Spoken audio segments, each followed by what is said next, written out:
King टूट के mummy ने पूरी दुनिया में तहलका मचा दिया और पूरी दुनिया में ये पहली मम्मी थी जिस पर बारीकी से स्टडी किया गया। इस मम्मी को इजिप्ट के किंग्स ऑफ वैली से निकाला गया और A.R. विलियम्स जो इसके राइटर हैं इस रिपोर्ट के, उन्होंने तमाम जानकारी से इस लेसन को लिखा है।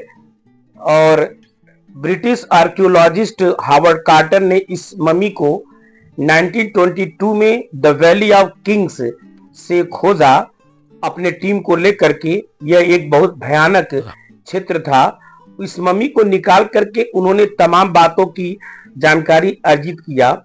यह मम्मी 26 फीट नीचे था और यह मम्मी एकदम चमक रहा था। जब इस मम्मी को निकाला गया तो दुनिया भर के तमाम पर्यटक वहां पर आए थे और वो दीवारों पर तमाम कलाकृति को देख रहे थे। यह मम्मी एक तरह से पूरी दुनिया में एक नया पहलू लाया। जिस राजा की कहानी काफी रहस्यों से भरा हुआ था वो कहानी सामने आया। जब इस मम्मी को निकाला जा रहा था आकाश में धूल उमड़ गया, काले काले बादल चारों तरफ जा रहे थे। 1968 में एक्सरे मशीन आने के बाद फिर इस किंग टूट के मम्मी की स्टडी किया गया मगर कोई खास जानकारी नहीं मिला।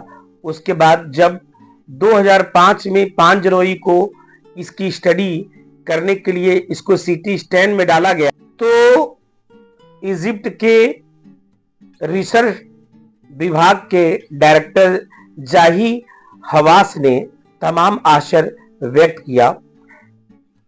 फिर लेखक ने टूट के परिवार की कहानी बताया। उसने आमेनहोटेप थर्ड की कहानी बताया। उसके बाद आमेनहोटेप थर्ड का बेटा जिसका नाम आमेनहोटेप फोर्थ था उसकी कहानी लेखक ने बताया है। वह सन देवता को महत्व दिया और उस समय प्रचलित अन्य देवताओं को उसने समाप्त कर दिया।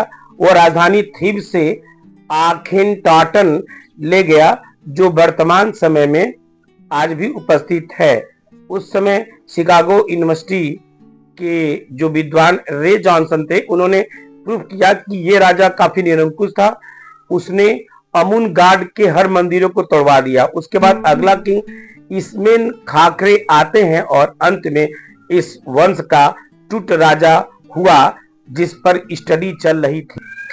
जब टूट की मम्मी को सीटी स्कैन में डाला जा रहा था मशीन ही रुक गया। जाही हवास एकदम घबरा गया। वह कूलर मंगवाया और उसकी सफाई किया। पता चला उसमें बालू चला गया था।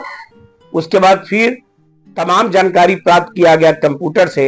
एक गार्ड तो यहां तक हंस के कहा कि यह फेराओं का अभिशाप ही है। अंत में जाही हवास ने टूट को उसी जगह दफना दिया। फिर अचानक वातावरण शांत हो गया। ऐसा लगा कि फेराओं का अभिशाप समाप्त हो गया। आकाश में ओरियन आ गया और ओरिसिस गॉड आकर के टूट को आशीर्वाद देते हैं अगले लाइफ के लिए और इस तरह से जाही हवास शांत हुआ।